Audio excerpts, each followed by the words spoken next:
kwiga indangakamere z'Imana. Tumaze igihe kinini kwiga indangakamere z'Imana.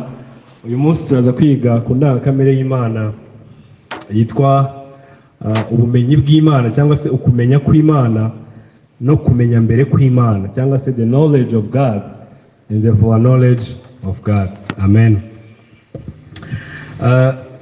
Reka nse nk'ubabaza iki kibazo ndi gutangira nyine kugira ngo tuze kugendana. Ndatekereza ko uko muri hano mwese hari igihe cyababayeho cyangwa se jya binakubaho ko hari igihe uhura n'umuntu ukumva afite ubwenge bwinshi kweri, ukumva nyine umuntu uzi ibintu byinshi, ashobora kuba ari mu bijyanye no kumenya Imana, umenya Imana, cyangwa se no mu buzima busanzwe cyangwa no mu kazi cyangwa no mu ishuri, nyine ugatanga ubumenyi bw'uwo muntu cyangwa se ubwenge afite cyangwa se ubumenyi afite nyine busombye ubwanyu, ku buryo ntekereza yuko utambeshye iyo uhuye n'umuntu nk'uwo cyangwa se niba warahuye nawe nyine uratangara. Ariko hari n'ikintu kijya kitubaho kenshi kimeze nko kubaha, ku buryo yumvisha umuntu ari umuhanga cyane cyangwa ukabona nk'igikoresho kiri electronique gitangaje, ukabona uburyo gikora kumva biragutangaje, n'ubikora ukabona biratangaje. Ikintu gikunda kuzamo nyine no gutangara nk'uko mbivuze, ariko hajyazamo n'ikintu kimeze nko kubaha, ukumva uyu muntu utangiye kumwubaha cyangwa se hari uburyo umutima watangiye kuzamo ikintu cyo kubaha. Ntekereza ko bamwe muri mwe muri hano hari n'igihe usoma igitabo cy'umuntu ukumva uburyo asobanura ibintu, ukumva harimo nyine uyu muntu afite ubwenge pe, ni umuhanga nyine, ku buryo uyu muntu wumva muri wowe unamwubashye. Bavandimwe, ibyo bintu ndi kuvuga ntabwo ndi kuvuga ibintu mutazi cyangwa se wenda bigoye kumva, ni ibintu byoroshye kumva rwose. Harimo ikintu cyo gutangara, hakazamo ikintu cyo kubaha. Bavandimwe, uyu munsi tugiye kwiga ubumenyi bw'Imana cyangwa se no kumenya mbere kw'Imana. Icyampa ubwo tugiye kumva urusha bose ubwenge cyangwa urusha bose ubumenyi ndetse uha bose ubumenyi, kugira ngo umutima yacu haze kuzamo icyo kintu cyo kubaha, ntihazemo kuza gutangara, nubwo nabyo mbisaba umwami kugira ngo tubigire, kuko no gutangara nyine ni kwiza, ariko hazemo icyo kintu cyo kubaha umwami.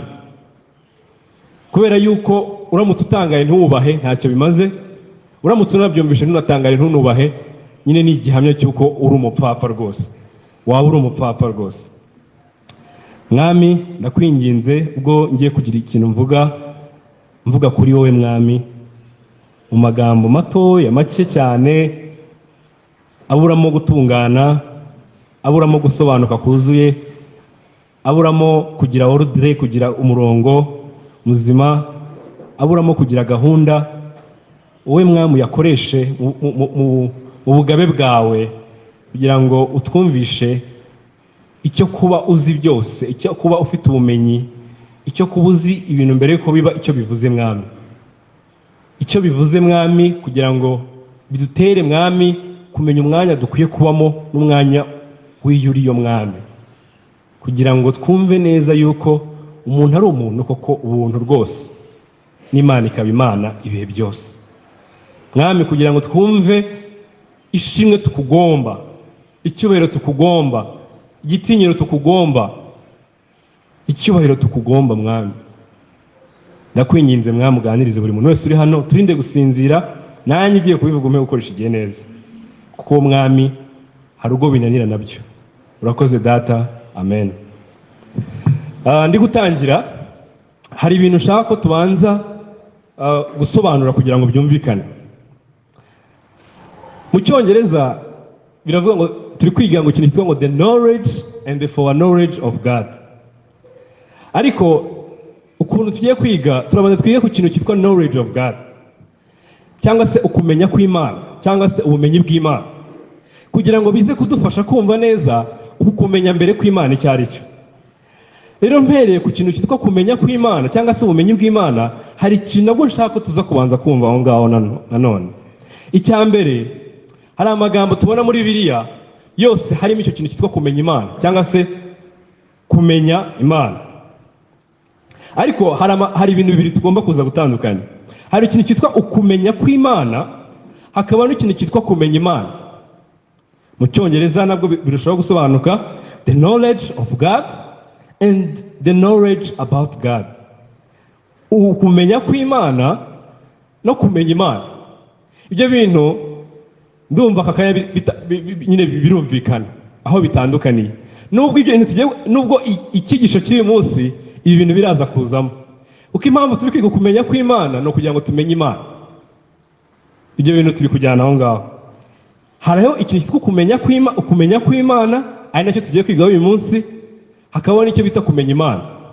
Ariko uyu munsi ikintu turi gukora uyu munsi, tugiye kwiga ukumenya kw'Imana kugira ngo biduhe kumenya Imana, cyangwa se tugiye kugirirwa ubuntu nyine bwo kumenya Imana. Imana n'ibishimwe. Kubera iki ibintu mbihereyeho, nuko muri Bibiliya tuzabona ahantu henshi bavuga ikintu cyitwa ngo kumenya Imana, ahandi bakavuga kumenya kw'Imana. Bigasa nkaho rimwe na rimwe tutamenya kubitandukanya, cyangwa tutamenya icyo bari kuvuga bitewe na context turi kubisomamo. Nk'urugero, iyo usomye mu Baroma 11:33 hari abantu bavuga ngo mbega uburyo n'igihe Paul yari ari gutangarira nyine ubumenyi bw'Imana ndetse n'ubugabe bwayo ndetse n'uburyo nyine ikora ibintu byayo mu buryo bwo gucungura ndetse n'umugambi wayo wo gucungura, arangije aratangara cyane. Bya binavugaga aratangara cyane, aravuga ngo mbega uburyo ubutunzi n'ubwenge n'ubumenyi by'Imana bitagira akagero. Ajya mwumva aho hantu aravuze ngo aratangaye, aravuga ngo uburyo ubutunzi n'ubwenge n'ubumenyi by'Imana,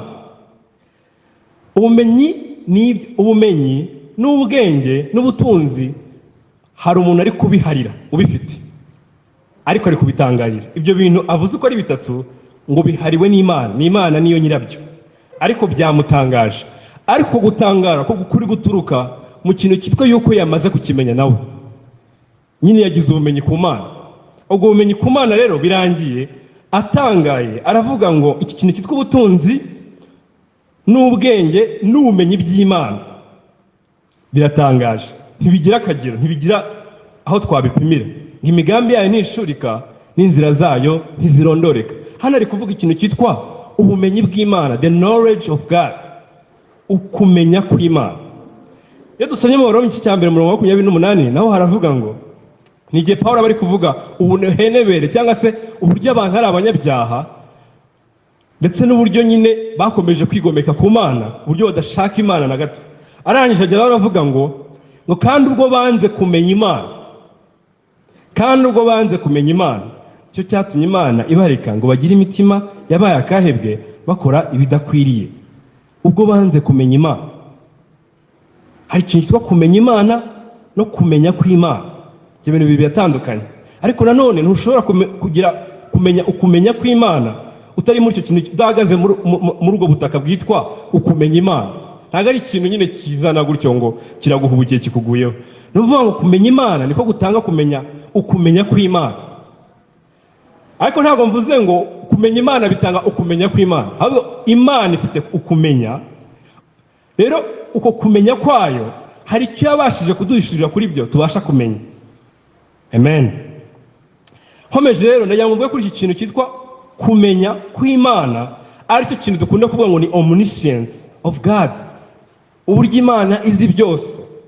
Nubwo tuziga no kuri Indangakamere neza yisumbuyeho, iyo turi kuvuga ngo Imana izi byose cyangwa ukumenya kw'Imana cyangwa ubumenyi bw'Imana, tuba turi kuvuga ngo Imana izi ibintu byose. Tuba turi kuvuga ngo Imana izi ibintu byose bishoboka. Tuba turi kuvuga ngo Imana izi ibintu byose n'ibyo tuzi ko bidashoboka. Tuba turi kuvuga ngo Imana izi ibintu byose bibaho. Tuba turi kuvuga ngo Imana izi ibihe byose bibaho. Tuba turi kuvuga ngo Imana izi ibyaremwe byose biriho n'ibizabaho. Tuba turi kuvuga ngo Imana izi ibyo bintu byose mvuze mu gihe cyahise kitagira itangiriro, muri iki gihe turimo cy'aka kanya, ndetse no mu gihe kizaza. Ibyo bintu byose Imana ibizi muri ubwo buryo bwose. Tuba turi kuvuga ngo uko kumenya kw'Imana ni ukumenya kudafitemo ikintu na gito kubura, ni ukumenya kuzuye, kuri perfect, kwihagije, ni ukumenya kuzuyemo kumenya buri kantu kose kagize ikintu cyose kiriho.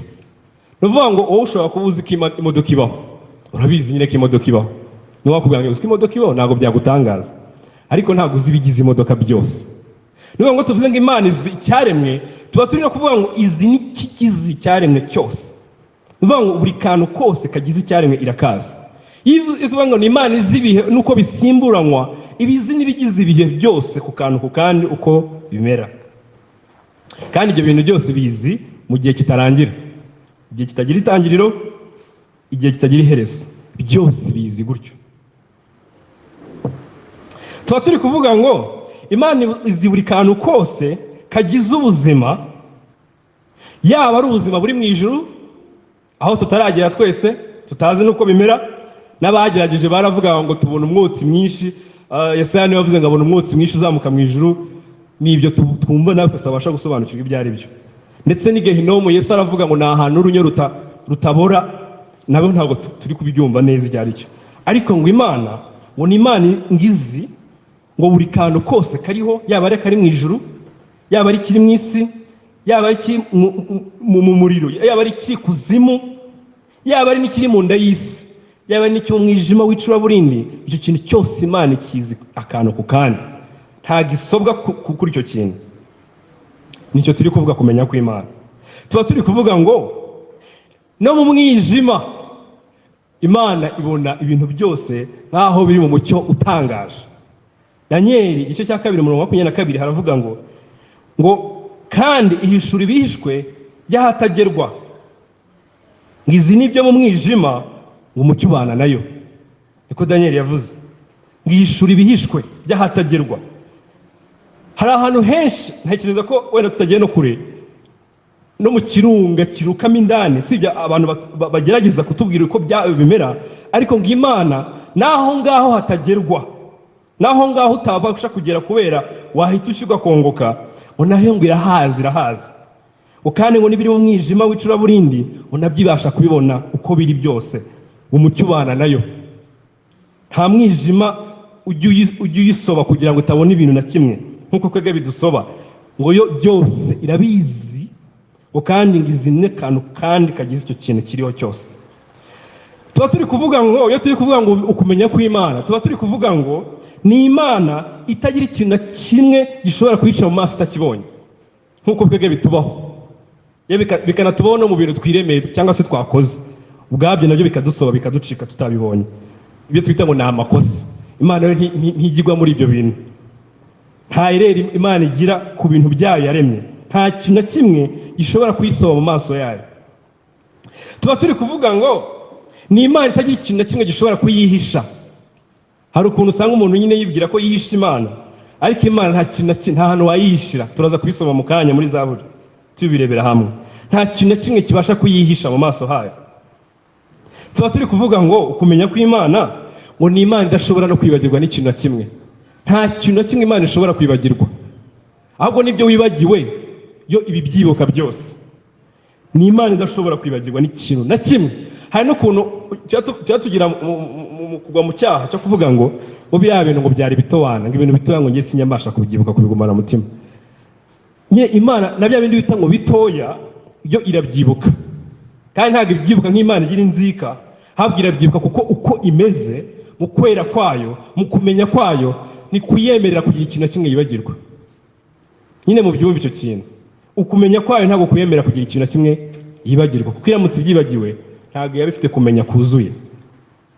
Tuba turi kuvuga ngo ukumenya kwayo kuruzuye, nta cyaha kurimo, ukumenya kwayo kuratunganye. Tuba turi kuvuga ngo kumenya kwayo ni kurimo kwibeshya. Tuba turi no kuvuga ngo kumenya kwayo ntiguhinduka, nkuko twabyize ubushize turi kwiga kudahinduka kw'Imana. No kumenya kwayo ntabwo guhinduka, ntabwo igera igihe ngo yisumbure mu kumenya, nta nubwo igera igihe ivuga ngo none nta makuru mfite, ntabwo mfite kumenya, reka njye kureba uko bimeze. Si kwimerayo. Ukumenya kwayo guhora kudahinduka. Nta nubwo ari Imana, ukumenya kwayo ni kuyemerera kugira ibintu irenza amaso. Nkuko ushobora kugera ku bintu ukumva bikurenza ubushobozi, ukabiba reka birenza amaso najya kwivuna. Cyangwa se ukumva ntago wabasha, yego nabyo wabimenya, ariko ntufite ubushobozi bwo kubika ibintu byinshi mu mutwe bingana gutyo. Ukaba wabasha, ufite ubushobozi bwo kuba wabimenya ibyo bintu, ati ibi ntabwo nabibika mu mutwe wanjye. Imana yose uko imeze, ngo ifite ibintu byinshi izi ngo binanire kuyimenya. Nuvuga ngo ni Imana itagira ikintu kimwe irenza amaso, cyose na cya kintu uvuga ngo nta kintu kimaze cyo irakimenya. Niba uyibona mu muhanda nari nobuye rito uri kubona mu muhanda, utitaho utambuka utaryitayeho, naryo izi aho riteretse, uburemere rifite n'umwanya rifite n'igihe rigomba kumara aho ngaho. Icyo kintu n'Imana irakizi. Izi urushishi rutoya ruri hasi rwaho rutabasha kwitaho ngo umenye uko rumeze, narwo izi uko rugomba kubaho umunsi wose paka bwiza. Izi uko inyoni zigomba kubaho, izi uko zipfa, izi igihe zigomba kuberaho, izi buri kantu kose kagize ibyo yaremye n'ibiriho n'ibyo tuzi ko bitariho. Ibyo byose irabizi. Niyo Mana turi kuvuga, tuvuga kumenya kwayo. Ni Imana izi byose gutyo. Mu Baheburayo igice cya 4:13 baravuga ngo nta cyaremwe kitagaragara imbere yayo. Nyine mwumva ko kantu, nta cyaremwe kitagaragara imbere yayo. Nyine byose biri imbere yayo, ngo ahubwo byose ngo bitwikurure nk'ibyambaye ubusa mu maso y'izatubaza ibyo twakoze. Aha rero ni abantu batewe n'ubwoba, nyine kubuzi yuko Imana izi ibintu byawe byose byose byose byose. Nyine ari gito tutekereza ko Imana izi wenda ibyaha nakoze, nubwo nabyo tutabimenya neza nk'uko biri, kuko turabyibagirwa kenshi tukabaho nk'abantu bazi ko nkaho tumeze nkaho Imana itabaho, cyangwa se tugasanga rimwe na rimwe twibagiwe nyine ko Imana izi byose. Ariko nagira ngo mabwire ngo ibintu byose imbere yayo bimeze nk'ibitwikuruye nk'ibyambaye ubusa. Nyine niye tujyana imbere y'Imana, sinzi nyine nagira ngo kino kintu kize kutumaramo ni cya kintu tubaho, ugasanga uri kujya gusenga imbere y'Imana, uri kurwana no kugorora amagambo uyavuge neza, uvuge doctrine yo rekeraho. Icyaha wakoze irakizi, inakizi kurusha uko wagikoze, kivuga uko kiri kuko irakizi cyane. Nyine intambara urimo kuvuga ngo nyine kukijya kugoragoza ngo Mana ngo nta byo kurya biri bivuge nk'uko biri, irabizi ko ntabihari. Nyine uku kwiganyira twigirira ugasanga utangiye kugoragoza nyine ngo Mana ndabizi yuko ngo ari ugena, bivuga uko biri, irabizi. Nyine hari rimwe rimwe dushaka kujya imbere y'Imana twibagiwe nkaho izi byose. Irabizi byose, ntacyo ugiye kuyungura itarizi ngo igiye kumenya. Wenda ngitega amatwi ngo ngo none mbwira ukuntu uyu munsi byagenze. Irabizi byose. Nyine bavandimwe nicyo tugiye imbere y'Imana, nyine twige gusenga nk'abari imbere y'Imana izi byose, ntacyo tuyikenze.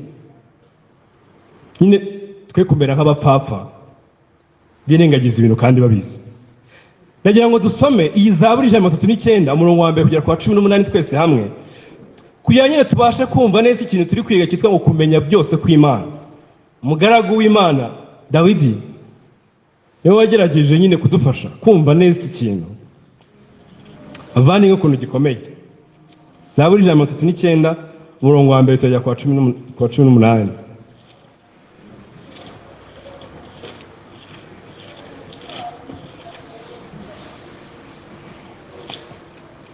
Haravuga ngo tugendane twese hamwe, nizere ko mwese mwahageze. Haravuga ngo Uwiteka warandondoye uramenya. Uwiteka warandondoye uramenya. Ni gute wamenye rero? Aravuga ngo uzi imyicarire yanjye n'imihagurukire yanjye, umenyera kure ibyo nibwira. Nyine hano ari kuvuga ikintu cyitwa uburyo mbayeho buri munsi. Bya bintu uzwari n'ibintu unyamubona ukuntu ari n'igihe umuntu akora nk'ibintu na conscience yawe kabitabyibuka ko wabikoze, ugasanga ugeze mu rugo iwanyu utugenda ukicara hari ahantu ugura hazi utukora iki ngiki n'iki ngiki n'iki ngiki, ibyo utitaho udabona n'umwanya wo gutekereza n'impamvu bikora. Imana yo ngirabizi izi nyicarire yawe, nyine izi ubuzima bwawe bwa buri, bya bintu biri rutine ukora buri munsi, bya bintu nyine bihoraho rimwe na rimwe birangira unabikora utanabitekerezaho. Imana irabizi izi nyicarire yawe, izi imihagurukire yawe, nyine irabizi. Bya bindi ujye ubwira nk'umuntu ngo hari ikintu umaze kukubonaho, ngo nkunda kubona ukora iki kintu, ugasanga nawe ntiwari uzi ko ukunda kugikora. Icyo na kirakizi. Noneho birenzaho wumve dukomeze tumanuke hasi. Baravuga ngo mumenyera kuri ibyo nibwira. Nuvuga ngo ntaranabyibwira ubwabyo, Imana ibaranje kumenya ko mbyibwira ibyo bintu. Nyine mwumve icyo kintu ukuntu gikomeye. nyine ibi bintu byadufasha no muri bya somo tumaze kwiga mu kanya ryo kwihana. Nyine no mu gihe ugiye kwihana ukaba uzi kuri kwihana imbere y'Imana irizi imbere y'uko unabivuga. Nyine ngo menyera kure ibyo nibwira, ujye urondera imigendere yanjye n'imiryamire, uzi inzira zanjye zose urazizi, kuko ijambo ritaraba mu rurimi rwanjye uba umaze kurimenya rwose Uwiteka. N'ijambo mbere y'uko ndisohora mu kanwa kanjye ngo Uwiteka barangije kurimenya ko ndibuze kurisohora. Ni ukuvuga ngo n'ijambo ndibuze gusohorezaho ndangiza ino samono mwebwe ntabwo murizi, nanjye ntabwo ndizi pe, ntababeshye. Ibyo bintu nanditse hano ariko ntabwo mbizi ko ari byo ndibuze gusohorezaho, ariko Imana yarizi naryo iryo jambo ndibuze gusohorezaho. Ijambo ritaraba ku rurimi rwanjye ngo umaze kurimenya rwose Uwiteka. Nyine aha bitabikuramo na wa muntu ujya uvuga ngo Mana ngo ku munsi w'urubanza ngo ibyo byose ngo nzihana, cyangwa se ukavuga ngo nanone ngo impamvu ngo nzajya mu ijuru, cyangwa se impamvu ngo nyine mfite ndi umukristo ngo nuko niyo ncumuye ngo nihana. Nagira ngo umenyeshe yuko nuko niyo uri no kwihana uvuga ibintu wakoze ubwira Imana, ibizi n'ibindi bintu uri buze kuvuga by'ibifuti byose na mbere n'uwo mwanya uri no kwihana irabizi. Mani magambo uri kuvuga ibyaha by'ibyo ubasha kumenya, ibyo utazi none uri buze gukora nabyo irabizi, none uri kwihanira imbere y'Imana none inabizi. Umenye ne ko n'iki kintu kitabasha kugukiza. Niyo mpamvu nimusoma muri Yohana wa mbere igice cya mbere umurongo wa 9 hari abavuga ngo nitwaturira Imana yacu Imana ngo ibyaha byacu ngo ikirango cyo kutobarira no kutwezaho ibyaha byacu. Murebe ukuntu umurongo wa mbere uvuga. Umurongo wa mbere uvuga ngo uniyagira umuntu uvuga ko nta cyaha afite aba yise Imana inyabinyoma. Nanone hasi bagatavuga ngo nanone nituvuga ko nta cyaha dufite n'ubundi ngo turacyari iki abanyabinyoma. Kandi hagati bavuze ngo Imana ikiranukira. Nyine ni ibintu ikorana umwete wayo wose no kwera kwayo kose kudutunganya. Ariko ni nk'aho bavuze ngo utangira kwatura uri umunyabyaha n'ubundi ugasoza n'ubundi uri umunyabyaha, kubera yuko nyine n'ubundi ibyo bintu uvuze ntabwo ari byo bitunganye, ntabwo ari by'Imana, ntabwo kugutunganya kwayo gushingira ku ireme ryiza cyangwa se kukwihana kwawe gutunganye kuzuye wakoze, nako kuba kurimo amafuti menshi ku buryo nabyo utakwiye kubishingiraho wihana. Aho ukwiye kuba wishingikirije nyine bwa buntu bw'Imana bubasha kugukiza. Nyine njya mwumva iki kintu ukuntu gikomeye cy'uko n'ibyaha watura Imana uri kubyatura imbere y'Imana izi n'ibindi uri buze gukora, kugira ngo nyine bikumvishe uburyo ukwiriye nyine kumenetse rwose uri no gusaba Imana kugira ngo uguhe umutima wo kubireka, kurusha nyine kuza kwishingikirizaho ngo nabiretse, kuko nabyo ubwabyo ntubizi, ni Imana ibizi. Kandi iyo Mana iri kwatura imbere. Niyo mpamvu imbabazi ugomba no kwatura Imana, imbabazi uziteze kuri yo cyane kurusha uko uziteze kuba wabikoze neza cyangwa wumva watuye rwose. Hano baravuga ngo n'ijambo ritaraba mu rurimi rwawe Imana ibirizi, ngo si nyuma n'imbere nkushyizeho ukuboko kwawe, kumenya ibikomeye bityo ni igitangaza kinanira kuransumba simbasha kukugeraho. Nyine kwa gutangara turi kuvuga, umugaragu w'Imana aratangaye cyane amaze kumva uburyo Imana izi kandi namenya mbere, turi ukomeze kwiga kumenya mbere kw'Imana. Arangira aravuga ngo ibyo bintu kubyumvisha umutwe wanjye ntibibasha gukwirwamo ngo mbyumve neza, birananira kubyumva, kuransumba simbasha kukugeraho. Nyine biba bitangaje kumva umuntu uri gushaka ko yumva ukumenya kw'Imana neza ku buryo yumva nyine nk'uko Imana imenya ngo abyumve. Ubundi hari ikintu wenda nabonye nyine iyo attributes of God badakunda kuyivugaho cyane. Nyine ni attribute y'Imana ivuga ngo ni ukutamenyekana kw'Imana, cyangwa se ndabyita gute se, ni uburyo Imana yihishura ariko itihishuye. Ni uburyo nyine Imana itabasha gusobanuka nyine mu buryo wumva nawe wavuga ngo ndayisobanukiwe, ariko nanone ikabikwisobanuriye. Nyine kuvuga ngo nduwo ndiwe irakubwiye nyine yiriyo, ariko nanone ntikubwiye yiriyo kuko ntubasha kubyumva mu bwenge bwawe. Nyine uku kumenya nyine impamvu ari ingenzi nuko byibura tubasha kumva yiriyo mu buryo twumva nyine tutabasha no kuyumva ngo tubashe kwigereranya nayo. Ikintu nyine kirakomeye kuko kimwe mu cyaha umuntu akora no atangiye gufata Imana mu gatebo nkaho ari mugenzi wawe, ku buryo nyine uri utekereza Imana n'ikigomba gukora. Hari n'umuntu ugize kumva uvuga ngo Mana ngo udakora kino kintu ngo ndamenya ko utari Imana, Mwami ngo nukora kino kintu ngo ndahitamenya kuri Imana. Nyine mbene ayo magambo ntagaragara mu muntu utangiye gusobanukirwa Imana. ngo nukora kino kintu ngo nibwo ndibumenye kuri Imana. Nta icyo kintu aricyo cyiza kuyigira Imana. Yagikora itagikora ni Imana. Bavandimwe, iki kintu dukwiye kucyumva.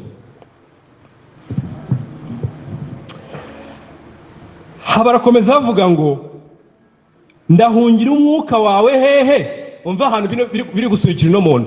Nuko kumenya Imana, kumenya kw'Imana biri kumwumvisha yuko n'ibyaha bye bya bindi adashaka ko abantu bamenya, bya bindi yumva atakifuza ko n'umuntu wese abimenye, bya bindi we ubwe mu bumenyi bwe buke yabasha kumenya, ari kumva yuko Imana imusumye no kubimenya ndetse izi n'ibindi byinshi kurusha ibyazi.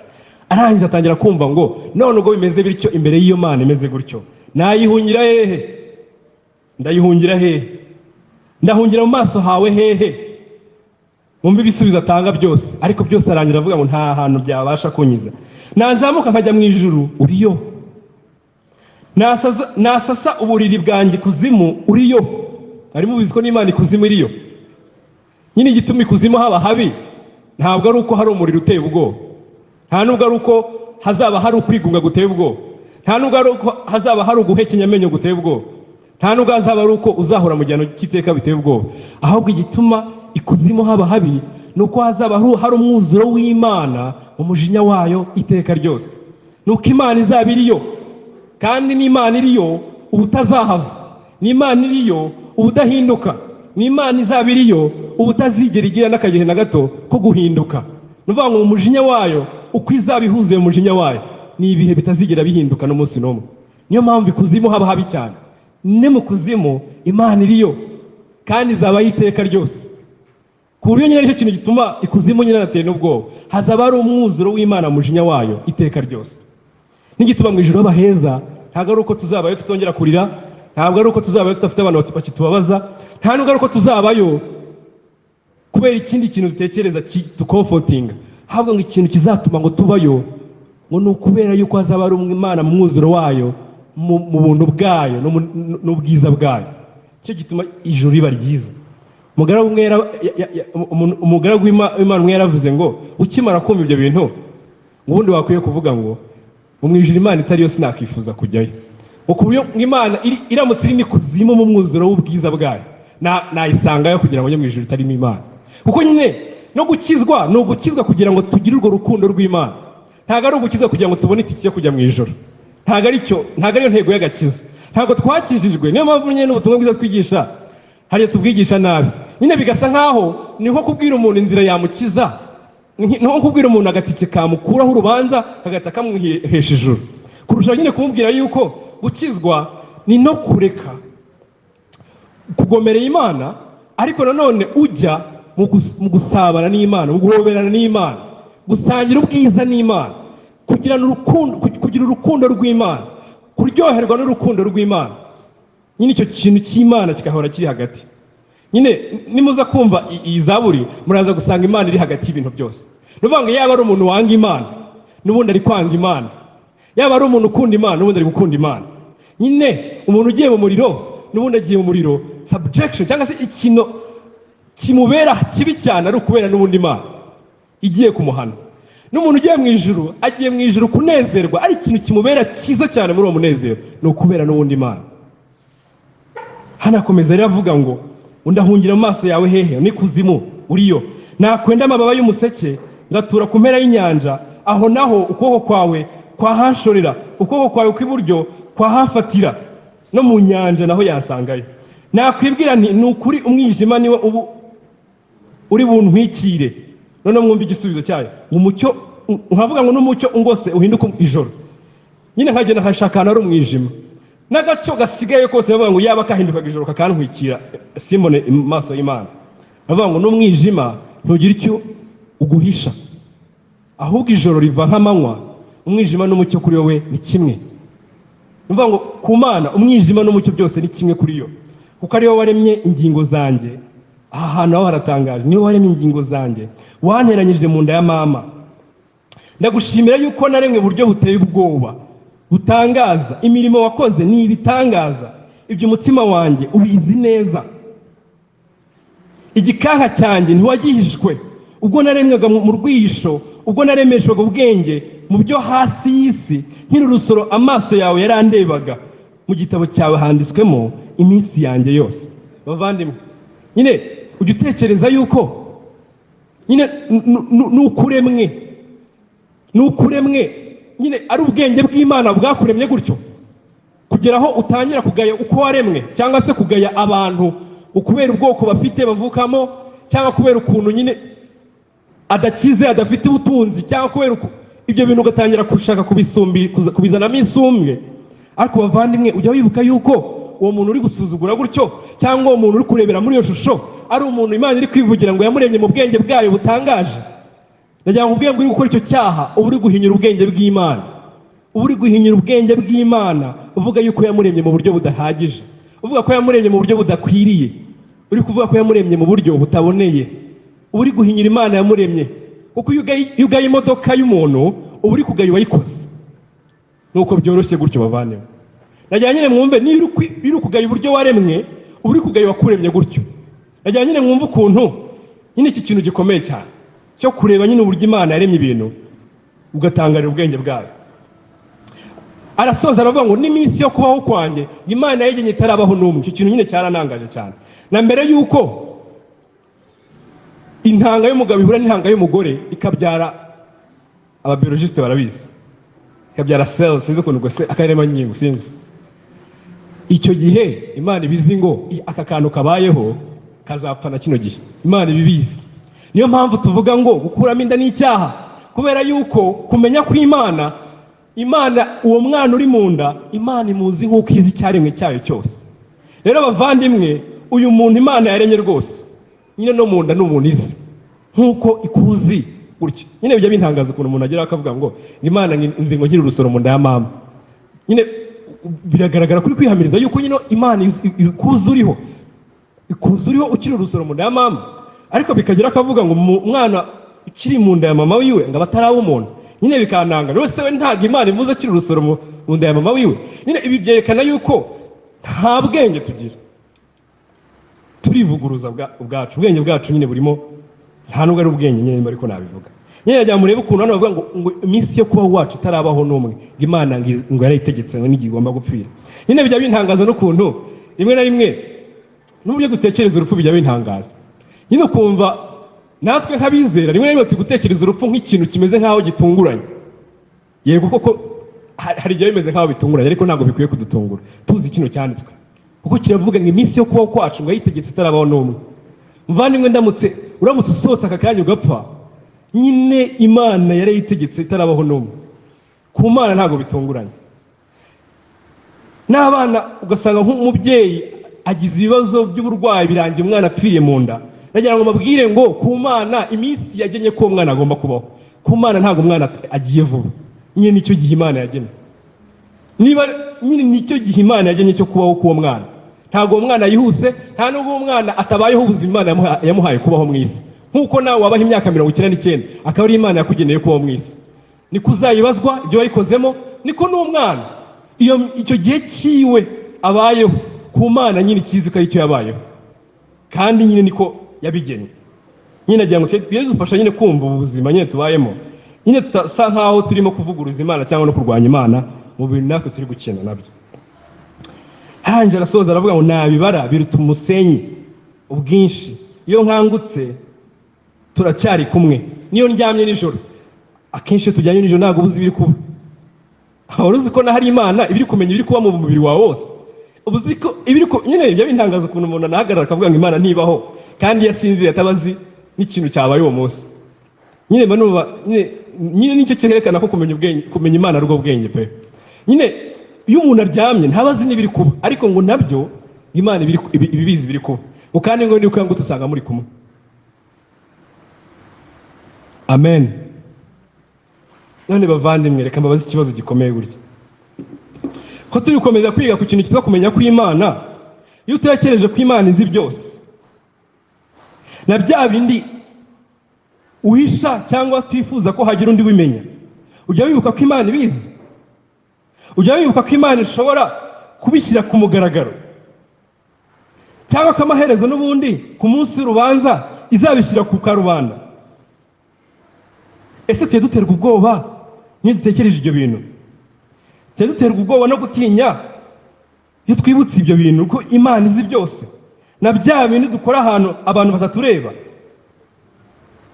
na bya bintu tureba abantu batari kutureba, tuya twibuka ko Imana ibizi kandi ifite n'ubushobozi bwo kubigaragariza abantu bose, kandi uko amaherezo n'ubundi izabigaragariza abantu bose ku munsi w'urubanza. Ibyo bintu tubyibuka tukabigira ubwoba. Muvandimwe, niki kizagukiza urwo rubanza? Ndabwira umuntu utarakizwa, ibyo bintu ntabwo wabikirishwa no kuvuga ngo ndihana, ngo mbere kuri uyu munsi ngo ndaba nkijijwe. Ntabwo wabikizwa no kuvuga ngo reka nkore imirimo myiza mbisimbuza ibyo nakoraga. Ntabwo wabikizwa no kuvuga ngo ntegereje umunsi mbona ngiye gupfa ngo nzihana. Ntabwo wabikizwa no kumva biguteye ubwoba gusa, warangiza ugasohoka ngaho ukongera ukumva ntacyo bigutwaye. Ikintu cyonyine cyabigukiza ni ukwiringira igitambo Kristo yatanze, ukamuhindukira wihana imirimo yawe, wihana inzira zawe, usanga we wenyine ubasha gukiza ibyaha. Ndabwira umuntu wakijijwe uri aha ngaha, ahari hari n'ibintu ukora uvuga ngo ubuntu bw'Imana burantwikiriye ntago ndi burimbuke, cyangwa ukavuga ngo ni intege nkeya, nta muntu utagira intege nkeya. Yankubwire ngo ibyo bintu ukora Imana irabireba, Imana irabireba, kandi ku munsi w'urubanza izabishura, kandi bizagutera ipfunwe rwose n'ikimwaro cyinshi. Pawulo yaravuze ngo uzakizwa nk'ukuwe mu muriro. Ese iyo uri kwiganyira ko hari ibyo ukennye cyangwa udafite abandi bafite, cyangwa ko hari ubuzima bw'akarengane urimo cyangwa guhemukirwa, ujya wibuka ko ibyo bintu Imana ibizi cyane, kandi ibizi kurusha uko ubizi, kandi ibizi na mbere yuko bikubaho, kandi igashima yuko bikugeraho, kandi byose ari kubw'ineza y'ubushake bwayo. Ibyo bintu ujya ubyibuka. Ujya wibuka yuko ko buri kintu cyose kikubaho ari ubuntu bw'Imana, ari ubushake bw'Imana, ari ubugabe bw'Imana. Ujya wibuka yuko n'ibyo ufite bikeya nubwo ari byinshi, ariko kubw'ubunyabyaha bwawe ari bikeya. Ujya wibuka ko n'ibyo bintu nabyo bituruka mu buntu bwayo bwinshi, nabyo utari ubikwiriye. Ibyo bintu ujya ubyibuka muvandimwe. Ese ujya wibuka yuko ijya kukurema Imana yari izi neza nuko iherezo ryawe rigomba kugenda? Hari umwene data ugize kunsharinga arambwira ngo niba Imana yaragennye n'umunsi ugomba gupfiraho, ntabwo ushobora gupfiramo hagati uzize kuba wabuze ibyo kurya. Nyine izatanga n'ibizagutunga kugeza icyo gihe. Nyine murebe ukuntu nyine tuba twizera Imana bukeya. Nyine niba wumva iryo jambo ko ari ukuri ko Imana izi n'igihe uzapfira, ibyo bintu bikwiye kuba bigutera no kwiringira Imana yuko mu gihe cyo gupfira cyane kitaragera izatanga n'ibintunga. Amen. Nyine ujye byibuka ko Imana iyo yagennye igihe ugomba gupfira, yagennye n'uko ugomba kubaho. Ese ujya wibuka yuko n'agakiza no gukizwa kwawe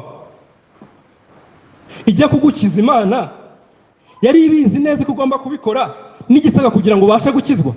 Wowe ubimenyeje ubundi, ariko ibyo bintu Imana yari ibizi mbere yuko isi iremwa, igisaka kugira ngo umuntu abashe gukizwa. Yewe nagira ngo nkubwire ngo n'impamvu yagomba kugukiza yo yari yizi, kuki ugeraho ukabishidikanyaho cyangwa ukabihinyura. Aho niwumva yuko uri gukora icyo cyaha uri guhinyura ubwenge bw'Imana, ko ijambo ry'Imana ritwereka ko agakiza kayo ngo yagasohoranyije ubwenge bwinshi n'umurava mwinshi. Aho numva ko uri guhinyura ubwenge bwayo, aho numva ko uri guhinyura umurava wayo.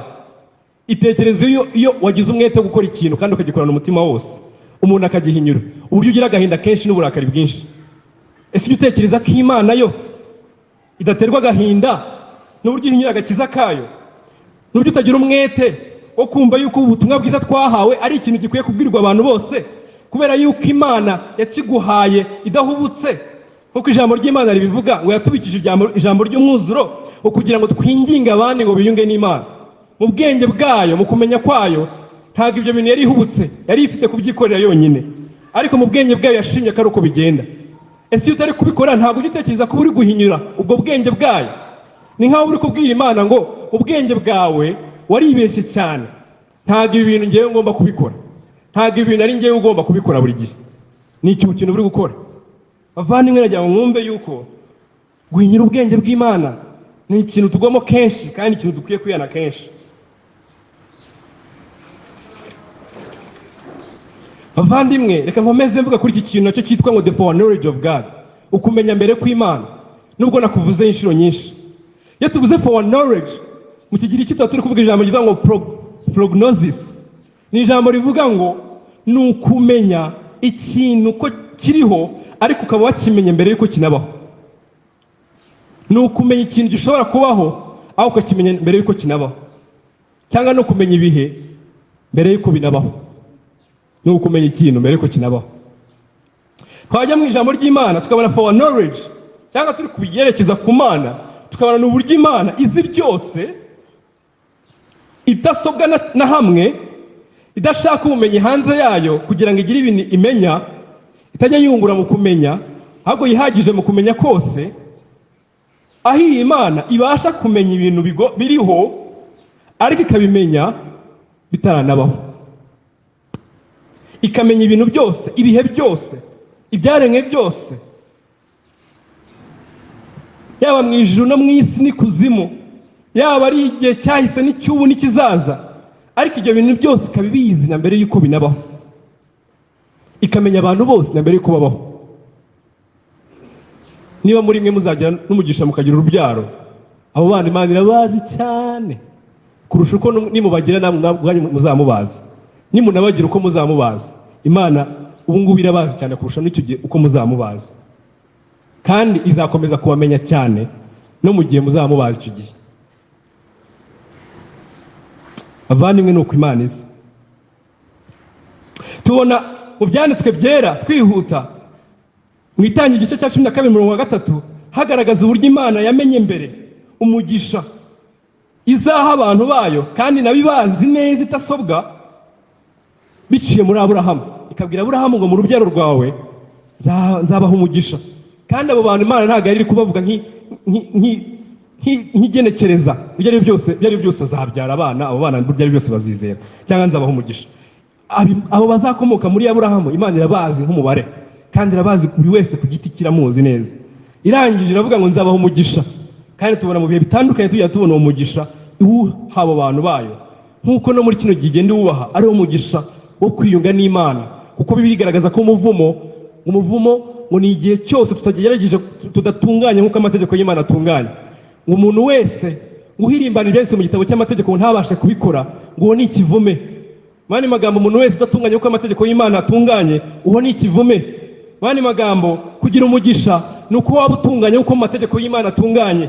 Kandi tubona ko Kristo ngo yaje gufata umuvumo wacu ubwo yamanitswe ku musaraba, kugira ngo dukureho umuvumo, ngo duhabwe umugisha nk'uwo yasezeranyije Aburahamu. Uwo mugisha ari wo gutungana kw'Imana tugabiga mu bwo kwizera tutakoreye, ugutungana kw'Imana duheshwa no kwizera. Amen. Imana yari yavuze iby'umugisha igomba guha abantu bayo, kandi inabazi, inabavuga abo bantu na mbere y'uko banabaho, kuko irabazi. Tubona mu Kuva igice cya 3:19 Imana ibwira Moise, ivuga Moses, ibwira Mose ibizaba kuri Farawo ataranagerayo, arabivuga byose. The foreknowledge of God, Imana amenya byose mbere yuko binabaho, nuko bizagenda mu detail byose irabimubwira. Tubona muri Yesaya igice cya 9:1 kugera ku wa 7. Tubona muri Yeremiya igice cya 23:5 kugera ku wa 6. Tubona muri Yesaya igice cya 53 hagaragaza ukumenya kw'Imana mbere, ubwo yabwiraga abahanuzi bayo abo bose mvuze, Yesaya, Yeremiya, ababwira ibyo kuza k'umwami, k'umukiza Mesiya ataranaza. Musome Yesaya 53. Yesaya bivuga nk'umuntu uri kubireba, aravuga ngo ninde wabonye ibyo tweretswe, ninde ukuboko k'Uwiteka kwahishuriwe akabona ibintu byo twabonye. Agatangira kuvuga Kristo nk'uri kumubona nk'uwamubonye, yewe nawe akivuga ngo yari umuntu usuzuguritse natwe tumwubahe, nawe akivuga, ariko ari guhishurirwa iby'Imana iri kumwereka, yo imenya ibintu mbere yuko binabaho, akanabivuga nk'ibiriho. Tubona nanone muri Daniel igice cya 2:31 kugera ku 45, ndetse n'igice cya 7 cya Daniel. Tubona Daniel Imana imuhishurira ibizaba mu gihe kizaza cy'ingoma cyangwa se cy'ubwami buzabaho n'uburyo buzajya bugenda busenyuka. Abivuga Imana ibimuhisha bitaranabaho, tugenda tubona mu bihe bitandukanye ko byahishuwe. Tubona mu kumenya mbere kw'Imana no mu Isezerano Rishya tubona ibintu byinshi byavuzwe mu isezerano rya kera bigenda bisohora mu isezerano rishya. Ubwo Kristo yazaga tukabona ibintu byinshi byagiye bimuranga, ari nabyo byavuzwe mu isezerano rya kera, Imana ibishurira abantu batandukanye bakabivugaho. Tubibona mu byanditswe byera byinshi bivuga ibyo kuza kwa Kristo, iby'ubuzima bwe, ibyaho agomba kuvukira, ibyaho agomba gukurira, ibyaho agomba gupfira, iby'uko bizagenda no mu rupfu rwe. Byose Imana yarabivuze akantu ku kandi.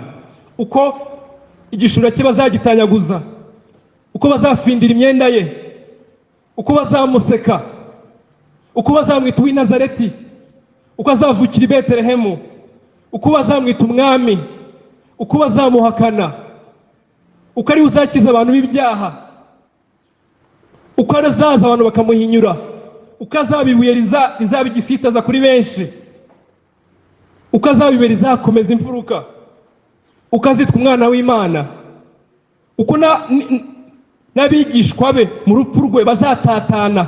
Ubwo yabwiraga Petero ngo Petero we Satani yabaguze. Ibyo byose tubona ijambo ry'Imana ryabishuye mbere ko binabaho, Yesu akabivuga. Icyakora tubona abigishwa be nyuma ariko bavuga ngo ibyo bintu yarabitubwiye ntitwabimenye ibyo ari byo, ariko nibwo twamenye neza ko ibyo abanuzi bavuze byose byasohoye kuri we rwose nk'uko byari byarahanuwe. Amen. Tubona no mu byahishuwe igice cya 13 umurongo wa 8, nabo hejuru ku murongo wa 7 bavuga ikinyamaswa ngo kizatera mu isi, ngo kivuye mu nyanja kigatuma abantu bose bayoba. Hanyuma ku murongo wa 8 baravuga ngo abari mu isi bose bazayiramya iyo nyamaswa, ngo umuntu wese izina rye ritanditswe mu gitabo cy'ubugingo cy'umwana w'intama watambwe uhereye ku kuremwa kw'isi azayiramya. Tubona bavuga ngo umuntu utanditswe muri icyo gitabo cyande ngo cy'umwana w'intama w'Imana umeze ute, ngo watambwe mbere y'uko isi iremwa.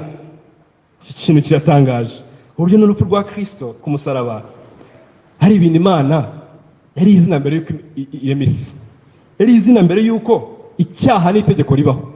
Ibyo bintu Imana yari bizi ko Kristo agomba kujya ku musaraba. Muvandimwe, niba warakijijwe uri hano, ujya utekereza ko Imana yari izi ibyo gukizwa kwawe na mbere y'uko umenya ko uriho ubwabyo, na mbere y'uko umenya ngo siko ndiho, ugira ubwo bwenge kubimenya. Uzi ko Imana yatekereje kugukiza mbere y'ibyo gihe cyose, yari ibizi neza. Nta kintu na kimwe kirabaho, itegeko n'icyaha bitarabaho yewe nabyo, hatarabaho Edeni, hatarabaho itegeko, hatarabaho icyaha, hatarabaho isi n'ijuru, hatarabaho umucyo n'amanywa. Ibyo bintu Imana yari ibizi ko igomba kugukiza, kandi ibizi neza nuko bigomba kugenda. Bavandimwe, nagira ngo nongere mbibutse iki kintu gikomeye turi kwiga kuri kumenya mbere kw'Imana. Iyo tuvuga ngo kumenya mbere kw'Imana bitandukanye n'ibyo bivuze ngo kureba mbere kw'Imana, foresight. Kuko ibi bintu hari tubivanga. Ntabwo Imana izi ibintu bizabaho kubera ko yabirebye ikabibona, yarinze igatigaruka avuga ati ndabimenye. Nk'uko wenda tugerekereje mu buhanga buke bw'abantu babasha kutubwira ngo ejo ku manywa hazaba ari igicu cyinshi, hazagwa imvura nyinshi, kandi rimwe na rimwe bikanabaho bakoresheje ibyuma byabo. Mu by'ukuri barebye imbere bizaba bakoresheje ibyuma byabo, barangije batubwira ibintu bizaba, ariko babitubwiye mbere yuko biba. Ntagaruka Imana yimeze. Ntabwo Imana ireba imbere imenya ibizabaho hanyuma ngo ibimenya nyine ko bizabaho. Turivuga foresight cyangwa kumenya, kureba imbere, kureba ahazaza, ni ukureba nyine ahazaza. Kandi Imana ifite ubushobozi bwo kubikora. Imana ifite ubushobozi bwo kureba ahazaza, irabishoboye rwose. Icyakora ko ntabwo tubishobora, niyo tubigerageje biba birimo amafuti. N'ibyo nari ntanzeho urugero nabyo bibona ko bijya bibamo amafuti, bibamo kwibeshya kwinshi. N'abagerageje kutubwira ngo ibizaza ngo isi izarangira kino gihe, ngo bigende gutya ngo isi irashize, ibyo bintu byose turabizi yuko bitari ukuri. Kuko ufite kumenya azaza wenyine ni Imana. Yabaga na kino kintu tucyumva byadufasha mu bintu byinshi. Nyine niba Kristo ari kwigisha ngo ntitukiganyire, ikintu abarwana nacyo ni iki kintu cyuko ntabwo dufite kumenya azaza twebwe, ni Imana ikuzi. Rero niba utabasha kumenya azaza, ubundi uruguhangayikishwe n'icyejo hazaza, wa trustinze mu gutanga kuri Imana k'uwo munsi. Kuko turwana nacyo buri munsi ni uguhangayikira n'ahantu tutabasha kwigeza, n'ahantu utazi neza ko uzaba ukiriho. Aho ngaho ni Imana ihazi. N'intambara turwana nazo buri munsi, no gukunda icyaha turwana nacyo buri munsi, nuko tuba twirengagije yuko ahazaza tutahazi. Bityo rero wakora igikwiriye hakiri ku manywa. Bavandimwe, Imana ibasha kureba ahazaza. Tubibona mu Baroma 4:17 haravuga ngo nkuko byanditswe ngo nkugize sekuruza w'amahanga menshi. Ibi ni Imana yabibwiye Aburahamu. Harakomeza avuga ngo imbere y'Imana izura bapfuye ikita ibitariho nkaho biriho. Imana yita ibitariho nkaho biriho.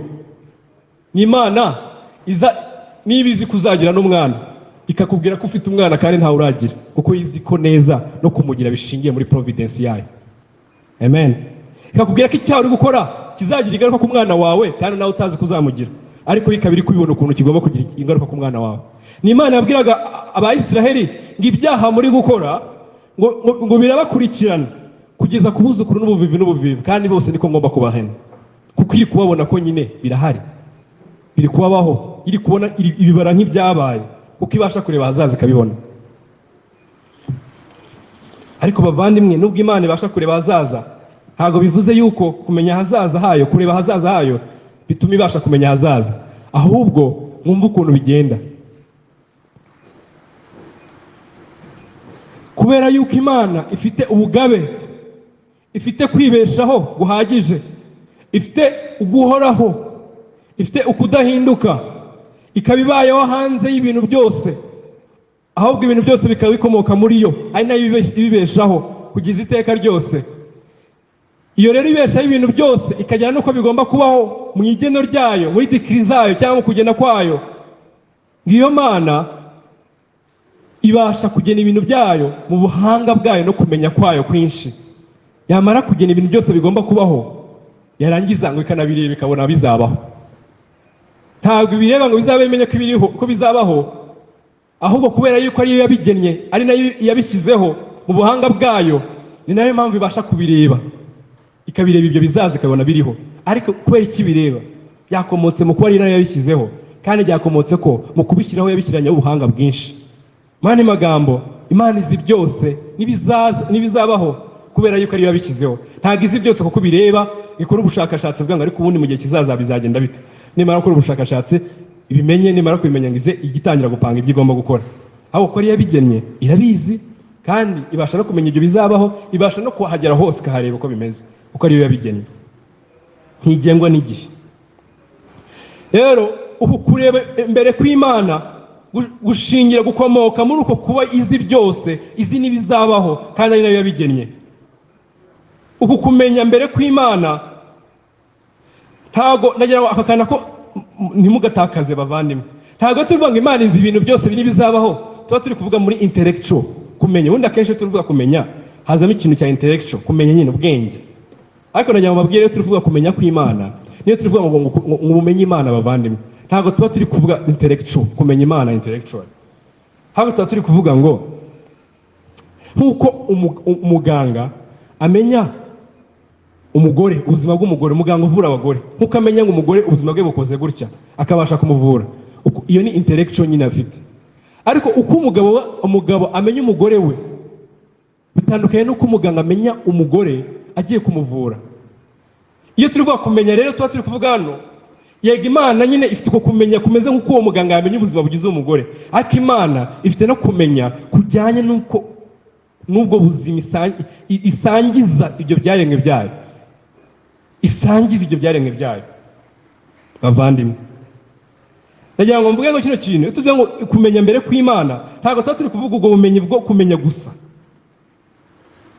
bwo kumenya hazaza, ahubwo tuba turi kuvuga ngo ni uburyo Imana izi ikintu ku kindi, n'ukuntu igenda gihura n'ikindi, n'ukuntu kigenda gihura n'ikindi, n'ukuntu kigenda gihura n'ikindi, n'ukuntu ibihe bigenda bisimburana bikabyara ibindi bikabyara ibindi, ukuntu ibintu bibaho bimwe bigatambuka ibindi bikaza. Ibyo bintu byose Imana ikabibizi, ari nayo yabigennye, kandi bikaba biri gukomoka mu bushake bwayo.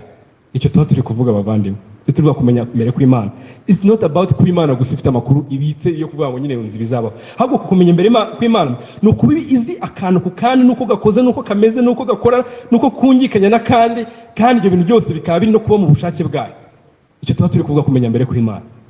Mu Baroma 8:29 haravuga ngo kuko abo yamenye kera yarabatoranyije kera gushushanywa n'ishusho y'umwana wayo, kugira ngo abe imfura muri bene se benshi. Ibi bivuze ngo ntabwo Imana yarebye mbere ikareba imbere bizaba, ikavuga ngo yewe hari abantu ndi kubona bashobora kuzizera nubwo abantu bose bahindutse abanyabyaha. Ndabona hari abantu bashobora kugira umutima wo kuba bakizera. Hari abantu bagondeka, hari abantu bafite akantu ka humbleness, ntagaruka Imana yabirebaga. Hoya anje navuga ngo reka mbatoranye hakiri kare kugira ngo mbaha agakiza, batoranyirize gukizwa cyangwa mbatoranyirize agakiza. Ntagaruka ijambo ry'Imana rivuga. Hari ijambo ry'Imana rivuga ngo iyo uvuze iki kintu ni nk'aho uvuze ngo Imana yaricaye mu bumenyi budahagije bwayo ikora ubushakashatsi kugira ngo imenye abantu bazizera mu gihe kizaza, kuko itabazi neza, kuko n'ejo hazaza ntabwo ihazi neza ukuntu hameze. Ntizi n'ibintu bishobora kubaho bigatuma hagira ibintu byinshi bihindagurika. Ifata ubushakashatsi yicara ireba mu gihe kizaza, irangira ivuga ngo reka ndebe abantu bazizera, kubera ko idafite ubumenyi buhagije kuri ibyo bintu igihe kizaza ukuntu kizagenda. Hanyuma itangiza umupango wayo bishingiye nanone ku bushakashatsi imaze gukora. Ibyo ni nko kuvuga ngo Imana ntago yihagije mu bumenyi bwayo, Imana igengwa n'igihe, Imana igengwa n'impinduka z'isi cyangwa z'ibintu. No kuvuga ngo Imana ntihagije, irahindagurika, kandi no kuvuga ngo n'agakiza kayo kaje ari nka plan B, kaje ari nk'ikintu cya kabiri cyo kwifashisha. Ndabona none mbonye ko hari abantu batazizera, mbona ariko hari abandi bashobora kwizera kahita ntegura agakiza nanone kuri bano bantu. Ntagaruka Imana yabikoze bavandimwe. Ahubwo ijambo ry'Imana ritwereka yuko mu bugabe bw'Imana butangaje yatoranyije abantu bayo, ikabatoranya ari abanyabyaha mu bandi, atari uko bagerageza kuba bayizera, ahubwo ari abanyabyaha mu bandi batanayishaka. Yanabwira ati nimuze dore agakiza, bagakubita imigongo bakigendera. Ariko ngo kubw'ubuntu bwayo ngibatoranyiriza agakiza, ngibaha impano ngo yo kwizera, ngirangije ngibagenera n'ubuzima bagomba kubaho busigaye bwose, ngo babaho mu buzima bwo kuyumvira. None muvandimwe ndakubaza ngo ibintu nawe ni ukuri kuri wowe? Abantu muzangaha nawe niyo byakubayeho? Ibintu nyine ni ukuri ku buzima bwawe? Wahawe impano yo kwizera, wahawe impano yo kumenya Kristo nk'ubambwe, ukabona ari wabambwe nk'uko igisambo cyo ku musaraba cyayonaga. Ndagira ngo ubwenge ku musaraba Yesu abambwe hari abantu benshi, hari abantu benshi cyane, hari n'abari no kurira, hari n'abamuhangayikiye, hari n'abandi bari kumuseka. Ariko bavandimwe ndagira ngo ubwire ngo abo bose ko bari aho ngaho ntabwo ariko bose bizeye. Ndetse n'uwari ubambwe ku musaraba nawe siko yizeye, keretse umwe gusa wahawe impano yo kwizera, akabona Kristo nk'ubambwe kandi utari kubambirwa kubera ko ari umunyabyaha, ahubwo bakabona nk'umunyabyaha agatumbira Kristo, ahavuga ngo yewe niwe wenyine ufite igisubizo cy'ikibazo cyane. Nyine numva ikintu dukwiye kugitindaho, nyine uburyo igisambo ku musaraba kireba Kristo ubambwe, nyine mu by'ukuri ni abantu bari helpless bombi. Nyine umuntu ubambwe ku musaraba ni ikivumbi, birazwi, ni ikintu giteye ubwoba. Ntigute ubibuze kubonamo uyu muntu umwami no gutinya kuvuga ngo ni umwami. N'uwakumva yakumva uri umupfapfa. Umuntu arabambwe ku musaraba nta butabazi afite, bari kumushinja ibyaha, wowe uri kumwita umwami, agiye gupfa. Ariko bavandimwe, ngiyi ni Imana iha abantu bameze batyo, abantu bameze batyo bapfuye, abantu bameze batyo batumva, abantu bameze batyo batabona, abantu bameze batyo b'abanyabyaha, babaswa n'umwijima mwinshi, ngo Imana ikabasha gufungura imitima yabo, bo bakabasha kumurikirwa, ikaba Imana yo kwizera, bakabasha kwakira uwo murimo n'ibiganza byo kwizera, bakabasha kwizera iki gikorwa Imana yakoze, bakabasha kubaho ubuzima busigaye bwose mu munezero wo mu busabanyiramana. Bavandimwe, ikindi kibazo kirakomeye kirabaza ngo ese nawe aho nujya utekereza ko watoranyijwe n'Imana, ariko abo Imana yatoranyirije ubwo buzima, ako gakiza kabivuga ko ngo yabatoranyije agakiza ngo ko kubaha Imana, agakiza ngo ko kunezeza Imana. Ese nawe birebye ubuzima bwawe ubona nyine wabayeho ubuzima bwo kunezeza Imana, ukaba uzi ko watoranyijwe, ariko ubuzima ubayeho ukaba buhabanya n'icyo kintu Imana yabatoranyirije? Nagira ngo mabwire uko dutekereza ku kintu cyitwa gutoranya kw'Imana no kumenya mbere kw'Imana, ngo Imana yamenye mbere abigomba gukiza n'uburyo izabakiza n'impamvu izabakiza. Icyo kintu cyo tugitindaho. Ntabwo yamenye ko izabakiza gusa, ngirekera aho ntimenye ko ikizabakiriza. The why, kuki ngomba kubakiza? Ngo kugira ngo bave mu bubata bw'icyaha, babeho ubuzima busigaye bwose bubaha umwami. Uko kumenya mbere kw'Imana rero ni uko kumeze. Iyo uri kuvuga ngo naratoranyijwe, ubusa nkaho gatoya wemeranya yuko n'Imana nyine izi byose yari izi nuko ugomba gutoranywa. Ariko iyo kuba ubuzima buvuguruza uko gutoranywa cyangwa impamvu yo gutoranywa, uri kuvuguruza iko kumenya mbere kw'Imana, aho tubona mu Befeso avuga ngo yabatoranyije kugira ngo kubw'icyubahiro, kubw'ineza y'ubushake bwayo, kubw'icyubahiro cyayo. Ikintu Imana ibikorera n'icyubahiro cyayo, ntabwo yabikoze just kubera gusa. Uko kumenya mbere kwayo rero harimo no kumenya mbere yuko ibi bintu bikoze kubw'icyubahiro cyayo. Muvandimwe rero, nimba utari kubw'icyubahiro cyayo, urimo uravuguruza ikintu cyo kumenya mbere kw'Imana. Uretse ko niyo wakivuguruza ntabwo kivaho. Ese ibi ni ukuri kuri wowe? Ahari uri kwibaza ngo ese koko Imana yatoranyije ra kuki idatoranya bose? Muvandimwe, mbere yo kwibaza ikibazo, ongera wibaze ngo se mbere yo kwibaza ku bandi, wowe ubwawe waba waramaze ukemura ikibazo ufitanye n'Imana? Kuri umunyabyaha wakuweho ibyaha byawe,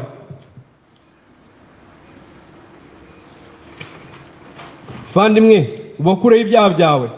Nakwinginze muvandimwe, ntujye kwibaza ibindi utarabona igisubizo cy'ibi bibazo ndi kukubaza. Kandi wibuke ko isaha yose wapfa cyangwa Kristo akaza, witeguye guhura nawe. Are you ready muvandimwe? Ibuka wowe, ibuka wowe wamenye yuko Imana yagutoranyije agakiza. Ese koko abo yatoranyije ko yabatoranyije kugira ngo babeho kubwe, nawe niko biri ko mu kumenya mbere kwayo izi neza yuko abo yatoranyije bose izajya ibaha n'ubuzima butunganye, bazaba ubuzima butunganye. Wowe niko biri, cyangwa wishyizemo, wisodetsemo? Uramukunda Kristo, ukunda ukuri kwe, ukunda itorero rye, ukunda abana be, waba ukibuka kubwira ukuri kwe abandi, cyangwa uhora muri nzabikora ejo, cyangwa reka hari ikintu maze gusanga kiye kintera ubwoba iyo umuntu ari gukora muri experience. Ngo twarabwirizaga, twakoze ibi ngibi, twavuga kubwiriza akaba afite experience y'ibintu yakoze. Muvandimwe, ntabwo ari Imana iri kugusaba experience, ntabwo ikora muri Christianity. Wapi, ntabwo ikora rwose. Ibuka rwa rukundo rwagusanze mu mwanda w'ibyaha. Ibuka ukuntu Imana yagusanze mu bantu benshi mwagendanaga, yewe harimo n'abakurushaga kugerageza gutungana, yewe hari n'abakurushaga gutungana rwose mu by'isi, ariko abo bose bakaba bakiri mu mwijima wo kwibwira yuko bakikiza. Imana ikakugira ubuntu ukamenya ibyo bintu nta kiguzi, nta bwenge bwinshi. Pawulo yaravuze ngo abahamagawe ntabwo ari benshi bo muri iyi si, n'abanyabwenge ntabwo ari benshi, ngo ahubwo abahamagaye baswa bo muri iyi si kugira ngo koza isoni abiyita ko ari abanyabwenge b'iyi si.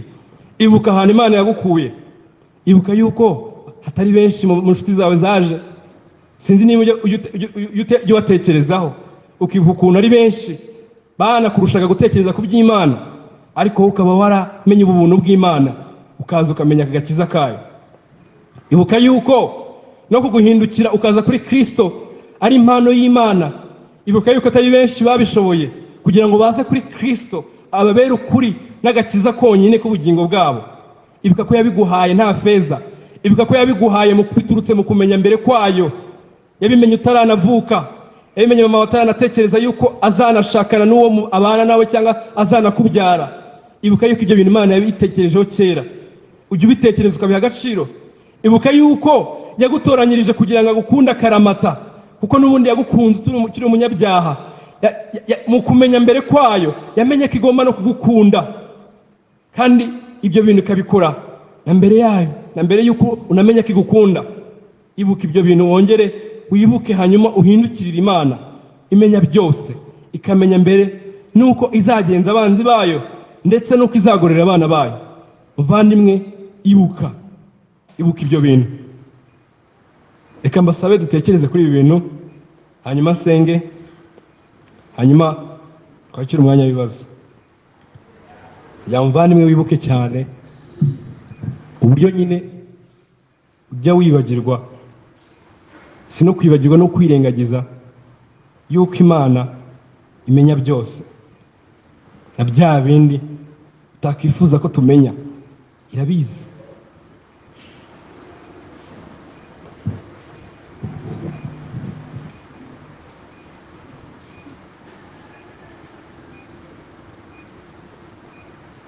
Mana imenya byose, ikamenya ikamenya ibiri mu mitima yacu kurenza nuko twebwe tubizi, ikamenya n'ibiri buze kuwuzamo, ibiri buze kubyukamo, mbere yuko tumenya ko biri buze kubyukamo, warangiza ukatubwira ngo mwirinde kugira ngo mutagwa mu moshya, ariko tukikomanga mu gatuza tukavuga ngo turihagije, turaza kubasha kunesha ayo moshya tutagufite. Kandi bivuga n'imenya byose mbere, kandi ninatuza uwo mwanya ari kubitubwira ituzi cyane yuko tudashoboye, ariko abitubwira ngo mwirinde mutagwa mu moshya. Kandi iratuzi abiri kubibwira bazi ntabwo bayobewe, ariko ababwira ngo mwirinde, irabizi byose kandi iramenya mbere yuko biba. Twabonye ubibwira Petero araguhakanya rwose, umwami no mu rupfu turaba turi kumwe, ariko bimubwira wari umuzi uwo ari we, wari uzi n'ibiri buze kuba mbere mwami, kandi byarabaye, akorwa n'isoni. Mwami ntitwifuza kuza mu minsi iri imbere gukorwa n'isoni z'ibyaha byacu, ahubwo turifuza kuza kuryoherwa n'umunezero w'uko twatsinze ibyaha. Mwami ntitwifuza guheranwa no kwiganyira twibwira yuko ari intege nkeya gusa, ariko harimo n'umwami no guhinyura ubugabe bwawe n'ubushobozi bwawe. Mwami wowe ushima yuko tugira ibyo dukena muri ubu buzima, uri Imana ituzi neza, izi neza n'amaherezo yabyo n'ibiri buze kubaho mbere yuko biba mwami. Cyama mwami tukabikuganyira tukwiringiye aho kujya kwirwanirira. Baratubwiye ngo nitugire ibyo twiganyira ngo tubitake tubitakambiye mwami, ariko gutakamba nta kuba muri twe. Hari n'igihe tukubwira turi kukumenyesha ngo mwami nkenye ibi bintu, ariko mitima yacu dufite uko turi buze kubigenza kugira ngo tubibone. Ari ukwishushanya imbere yawe, ntabwo ariwe tuba turi gutakambira ngo biduhe, ahubwo tuba twiringiye ko dufite uburyo turi buze kubibona, ariko tukamera nk'aho tugushushanya mwami, kandi uri Imana izi byose. Mwami birasekeje ukuntu tubasha gushushanya n'abantu bari mu isi bakatuvumbura, ariko mwami ntidutekereza ko Imana yo turi kubwira ari Imana imenya byose, tukagushushanya mwami mu isengesho. Tubabarire mwami, de kwihana rwose mwami. Urakoze, amen. Tugeze umwanya w'ibibazo n'ibisubizo by'umwami ari tubashishe gusubiza.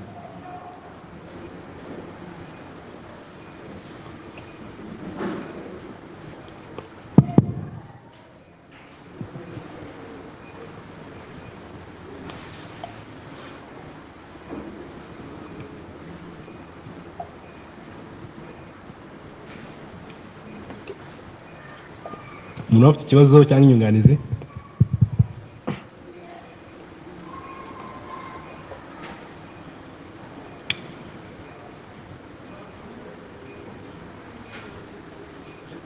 Niba ntawe, Imana aribizi ko ntawe. Kadusenge. Nizera ntawe. Ufite ikibazo? Okay. Dusoma hano muri Zaburi 139 havuze ngo nkiri urusoro amaso yawe yarandebaga, ngo mu gitabo cyanjye handitswemo iminsi yanjye yose yategetswe itarabaho n'ubu. Nshaka kubaza niba Imana izi byose, kuki tubona hari ahantu ngo hari igitabo ngo cyanditswemo amazina, hano mbonyemo ngo icyanditswemo iminsi. Ibyo bitabo ni iby'iki kandi tuzi neza ko ibitabo bidufasha yarabajije ngo ko hano turi gusoma bavuga ngo Imana iminsi yacu yo kubaho ngo yanditswe itarabaho n'umwe, sibyo? Hari n'ahandi tubona ngo urufatiro rw'Imana ruracyariho rwanditseho ngo Uwiteka azabana we. Nyine niba Imana izi byose, ntekereza ko nyine izi byose ku buryo idakeneye kugira ahantu yandika, kuki nyine ibyo bitabo nyine biriho, ibyo bitabo bari kuvugamo aho ngaho. Nta muntu ufite igisubizo?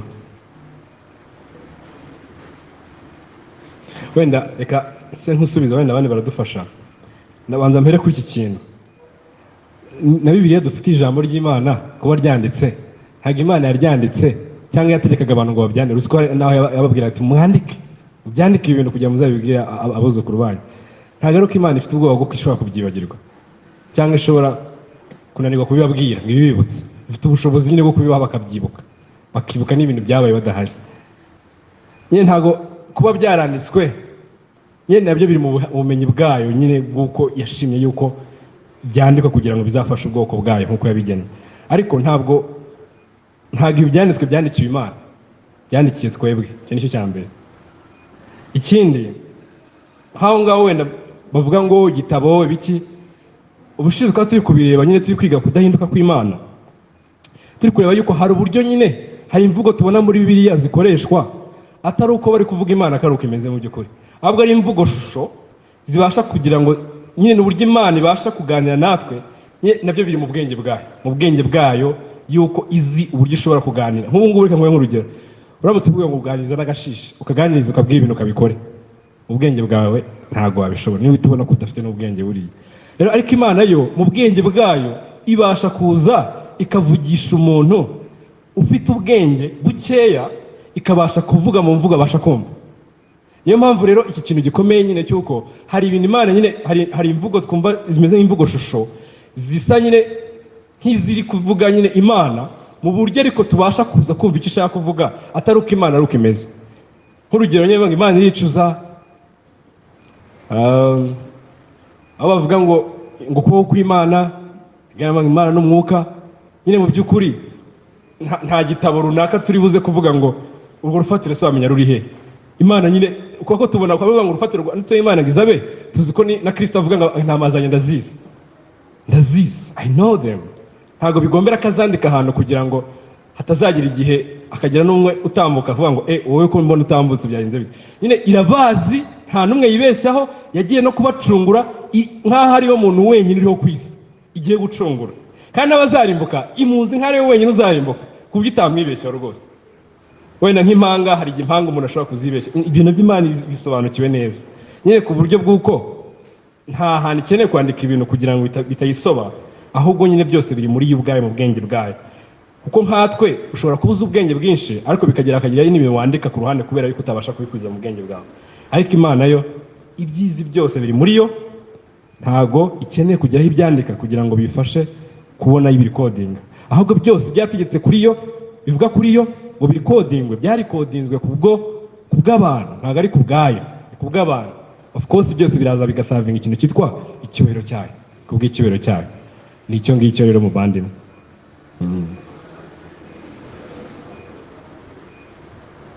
Sinzi niba ngusubije.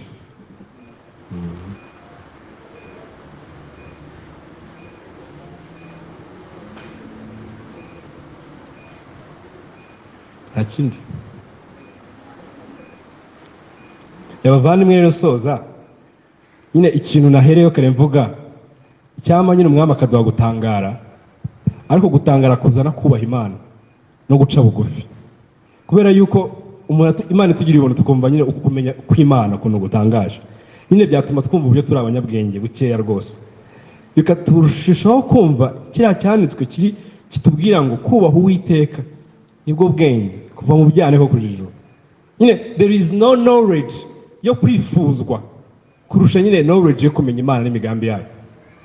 Nta yindi knowledge ibaho nziza nk'iyo ngiyo. Nyine kubyo aricyo nabifuriza mwese. Mu bumenyi bw'abisi bose uzabona umuntu w'umuhanga wakoze ibintu bitangaje, isi yose ikamukomera amashyi, ariko niba atazi Imana, tubaha Imana, n'ubundi n'usuzuma uzasanga nta bwenge afite. Nta bwenge afite. Ni gute umuntu uhumeka umwuka upfa isaha n'isaha yose, uryama nijoro atazi yari, yakitwa umunyabwenge rwose?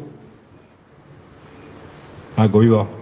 Mwami, ndagushimiye yuko uri mwiza kandi rwose urahebuje Mwami.